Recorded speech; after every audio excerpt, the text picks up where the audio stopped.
perder leva a vontade de ganhar. Cê tem que crer pro objetivo alcançar. O medo de perder leva a vontade de ganhar. Cê tem que crer pro objetivo alcançar. Subo as escadas do sucesso meio anormal. Humildade vem no peito sempre de degrau em degrau. Quem tá lá em cima eu sei que pode cair. Quem tá lá embaixo o objetivo é subir. Um homem do gueto representa sua quebrada. São Paulo, Zona Norte, interior e baixada. Mas na quebrada, atitude e um proceder. Por isso nos apelidaram Mãozinha e Toprê. Respeito todo mundo, sempre na humildade. Vida de verdade tem que ter dignidade. Felicidade na comunidade. Paz e amor e muita prosperidade. O medo de perder leva a vontade de ganhar. Cê tem que crer pro objetivo alcançar. O medo de perder leva a vontade de ganhar. Cê tem que crer pro objetivo alcançar. O medo de perder leva a vontade de ganhar. Cê tem que crer pro objetivo alcançar. O medo de perder leva a vontade de ganhar.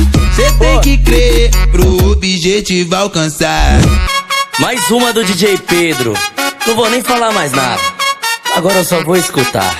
Vai dar certo.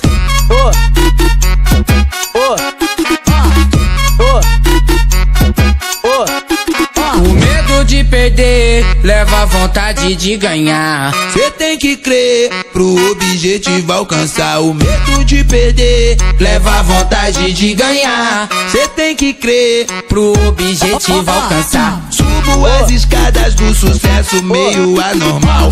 Humildade vem no peito sempre de degrau em degrau. Quem tá lá em cima eu sei que pode cair. Quem tá lá embaixo o objetivo é subir. Um homem do gueto representa sua quebrada. São Paulo, Zona Norte, interior e baixada. Mas na quebrada, atitude e um proceder. Por isso nos apelidaram Mãozinha e Toprê. Respeito todo mundo, sempre na humildade. Vida de verdade tem que ter dignidade.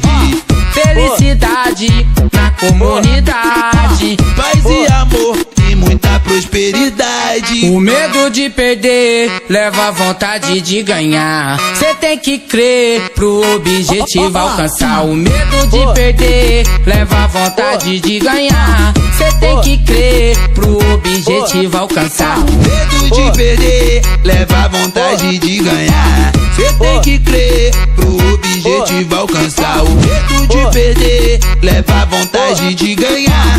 Cê tem que crer pro objetivo alcançar.